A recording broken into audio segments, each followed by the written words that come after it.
3, 2, 1. Assalamualaikum, perkenalkan nama saya Suci Herani dengan NIM 12 11 08 20 371. Tugas Bahasa Indonesia Dosen Pengampun Rizky Mulia MPD. Saya mahasiswa semester 1 di UIN Sultan Syarif Kasim Riau dengan prodi PGMI. Hakikat bahasa. Apa itu hakikat bahasa? 1. Pengertian hakikat. Hakikat adalah kalimat atau ungkapan yang digunakan untuk menunjukkan makna yang sebenar-benarnya atau makna yang paling dasar dari sesuatu. 2. Pengertian bahasa. Bahasa adalah alat komunikasi yang dimiliki manusia berupa sistem lambang bunyi yang berasal dari alat ucap mulut manusia. Jadi, hakikat bahasa adalah kalimat atau ungkapan yang digunakan untuk melakukan komunikasi yang dimiliki manusia yang berasal dari alat, ucap, atau mulut manusia. Pentingnya berbahasa Indonesia. Bahasa Indonesia memiliki peran yang sangat penting dalam kehidupan kita karena di Indonesia banyak sekali berbagai macam bahasa daerah. Dengan adanya bahasa pemersatu, yaitu bahasa Indonesia, mempermudah kita untuk berkomunikasi dengan masyarakat di berbagai macam daerah di Indonesia. Karakteristik dan kedudukan bahasa.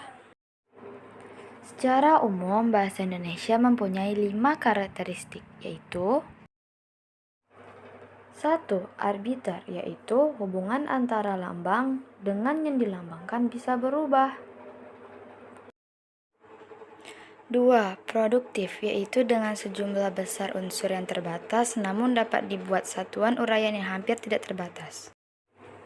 3. Dinamis bahasa, yaitu dapat berubah sewaktu-waktu, misalnya morfologi, fonologi, dan sintaksis. 4. Beragam, yaitu mempunyai kaidah yang sama tetapi banyak digunakan oleh masyarakat dengan latar belakang yang berbeda. 5. Manusiawi, yaitu bahasa hakikatnya hanya dimiliki oleh manusia. Kedudukan bahasa di dalam Undang-Undang 1945 pada tanggal 18 Agustus 1945 telah diresmikan bahwa bahasa Indonesia adalah bahasa resmi pemersatu digunakan dalam seluruh aspek kehidupan di Indonesia. Fungsi kedudukan bahasa. Fungsi kedudukan bahasa adalah sebagai lambang kebanggaan kebangsaan, identitas nasional, alat perhubung antara warga, antar daerah budaya, serta alat pemersatu suku, budaya, dan bahasa di Nusantara. Perkembangan bahasa Indonesia. Perkembangan bahasa Indonesia pada tahun 1954 di Medan menyatakan bahwa bahasa Indonesia memiliki akar dari bahasa Melayu. Bahasa Melayu telah digunakan di Asia Tenggara pada abad ke-7.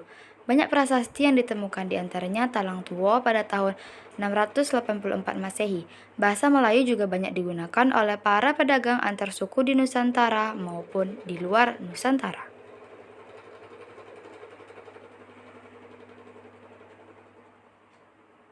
Fungsi bahasa Indonesia di era modern. Fungsi bahasa Indonesia di era modern. Derasnya arus globalisasi berdampak pada perkembangan dan pertumbuhan bahasa sebagai sarana pendukung pertumbuhan dan perkembangan budaya, ilmu pengetahuan dan teknologi.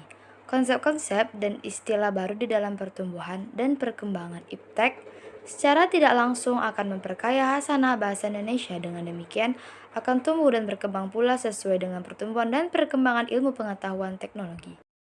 Terima kasih telah menonton. Wassalamualaikum.